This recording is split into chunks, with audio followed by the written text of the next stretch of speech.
구독자분들이 박스터 구매 예정 혹은 이미 구매했는데 관리에 도움이 되는 영상을 만들어 달라고 하여 오늘 이 영상을 만들게 되었습니다. 오늘 이야기할 내용은 포르쉐 박스터에 대한 A부터 Z까지 제가 경험한 모든 관리 방법에 대해 이야기할 거고요. 내용은 차를 관리함에 있어 주의해야 할 점, 예를 들면 냉간 시동, PPF 등에 대한 이야기와 악명 높은 대기 기간으로 유명한 서비스 센터, 보증 연장, 유지비에 대해 이야기해 보겠습니다. 그리고 위에 포함되진 않았지만 차량 활용에 대한 꿀팁, 예를 들어 내부 가죽 인테리어 관리, 세차, 소프트탑 관리, 고양이 방호법 등에 대해서 이야기해 보려고 합니다. 아마도 차량에 대한 이야기이기 때문에 꼭 포르쉐가 아니더라도 한 절반 정도는 차량 관리 차원에서 도움이 될 것이라고 생각합니다. 자, 그럼 정비 부분부터 시작하게 보겠습니다. 전 처음에 차를 사게 되면 정비 같은 건 그냥 알아서 알게 될 거라고 생각했습니다.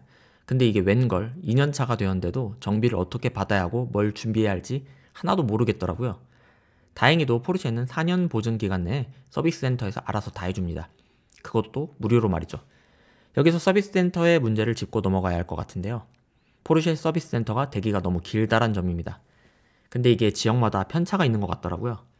저의 경우는 정비를 용산에 맡기는데 용산은 대기가 1, 2주면 됩니다. 저도 최근엔 다른 유튜브를 통해 보다 보니 대기가 최소 3개월이다 라는 말이 있길래 좀 걱정했거든요. 아마도 사람들이 많이 밀려온 서비스 센터가 있는 것 같네요. 그래도 서울 내에 있는 센터인데 다른 데도 요즘은 좀 괜찮지 않을까 싶네요.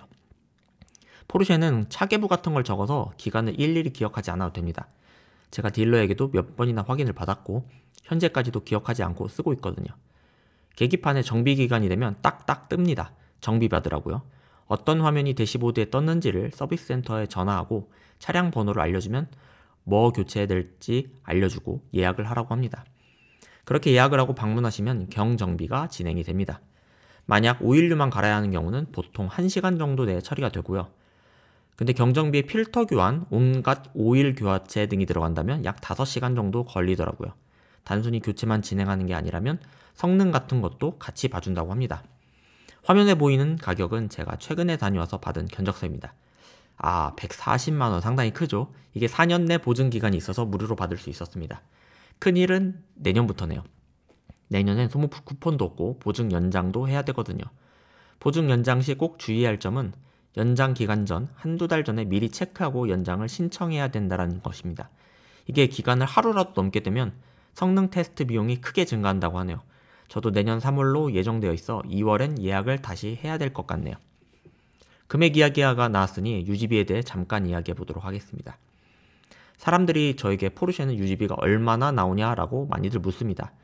유지비는 다른 국산차와 별반 다를 게 없다고 답변을 주고 있죠. 4년 내 기간이라면 1년에 나가는 자동차세, 보험비 보통 200안팎으로 나갈 겁니다.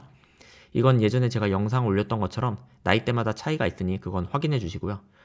그리고 전 차를 많이 타는 편이 아니라 유류비는 한 달에 10만원 정도 나가게 됩니다. 그 외에 조금 더 돈을 쓴다면 세차비인데 전 세차를 직접 해본 적이 없네요. 항상 맡기거든요. 맡기면 보통 6만원 정도 해서 한 달 통상 유지비는 30만원에서 40만원 정도인 것 같네요. 이 유지비에는 할부나 리스비 등은 별도입니다. 사실 유지비가 비싼가요? 다 할부나 리스비 때문에 비싼 거죠? 그 와중에 제가 뽑기를 잘한 건지 아니면 포르쉐 박스터가 잔고장이 없는 건지 큰 문제 없이 사용하고 있습니다. 다른 유튜브를 봤을 때도 10년 된 10만 킬로 카이엔이 수리비가 얼마 나오냐라는 걸 봤거든요. 근데 소모품 제때 교체만 해주고 기타 비용이 나오지 않는다라는 내용을 봤거든요. 역시 독일차 내구도가 참 좋네요. 자, 다음은 차를 좋은 컨디션으로 유지하기 위한 팁을 이야기해 보도록 하겠습니다. 다들 같은 생각이겠지만 차를 좋은 컨디션으로 유지하고 싶을 겁니다. 우선 시동부터 시작해 볼게요. 다른 차도 별로 다르진 않을 거지만 차를 아끼는 사람들이라면 꼭 지켜주었으면 좋을 팁입니다. 차를 타게 되면 시동을 한 번에 걸지 마시고 한 칸만 돌려서 대시보드 등의 전원 공급 그리고 모니터 화면이 켜지기를 기다려주세요. 길지도 않습니다. 약 3초 정도 텀을 두고요. 이 행동 자체가 급발진이나 차량에 부하가 가는 걸 막아준다고 하네요. 다음은 시동을 거는 건데요. 시동을 건 뒤 얼마나 기다려야 하는지를 물어본 구독자분이 있었습니다. 특히나 겨울철 냉간 시동은 내부 엔진 오일이 내부에 적당한 온도로 덮여지면서 고루 윤활을 하기 위한 시간인데 얼마나 기다려야 할지는 너무 쉽습니다. 처음엔 RPM이 1이란 숫자 위에서 놀고 있을 거예요. 특히나 겨울철에는 이 RPM이 여름에 비해서도 조금 더 위로 올라가 있을 겁니다. 그러다 윤활이 끝날 쯤 되어서는 RPM이 갑자기 1 아래로 훅 내려갑니다. 이때 천천히 운행을 시작해 주시면 됩니다. 추운 겨울에는 특히나 오랫동안 이 과정이 유지되니 그냥 기다려주세요. 차량 매뉴얼을 보면 이제 예열 이후에 급가속, 급제동을 하지 말고 시속 60 안팎에서 RPM을 최소한으로 유지한 채 타라고 하네요. 그럼 언제까지? 차량에 보이는 파란색과 빨간색 사이 정도 온도가 갈 때까지 그렇게 유지해주는 게 좋다고 합니다. 저도 저게 어떤 오일의 온도인지는 정확히 모릅니다. 가운데 정도 들어가게 해주면 됩니다.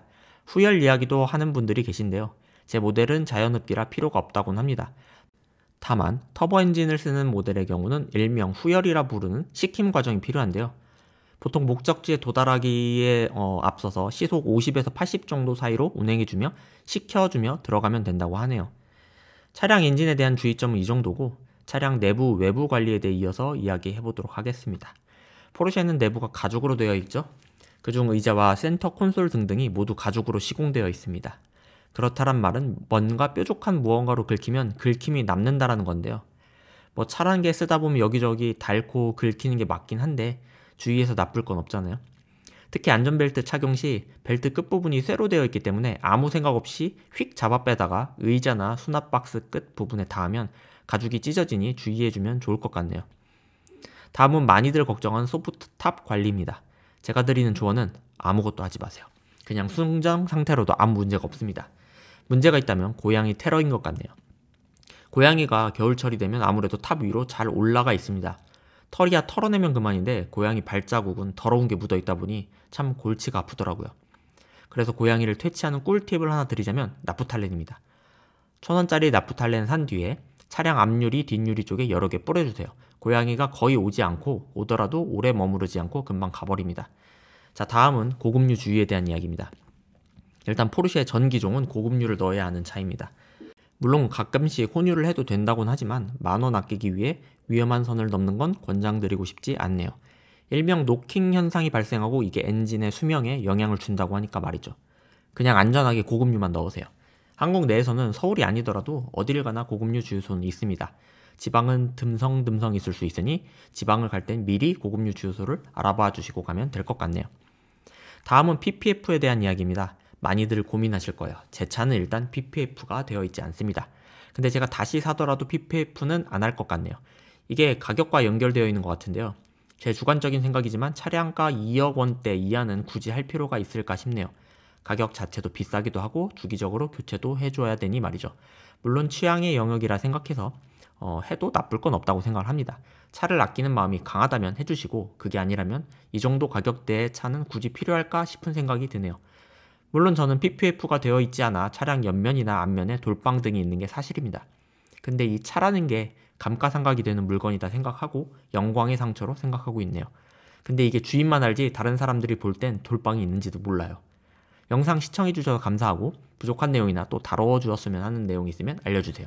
감사합니다.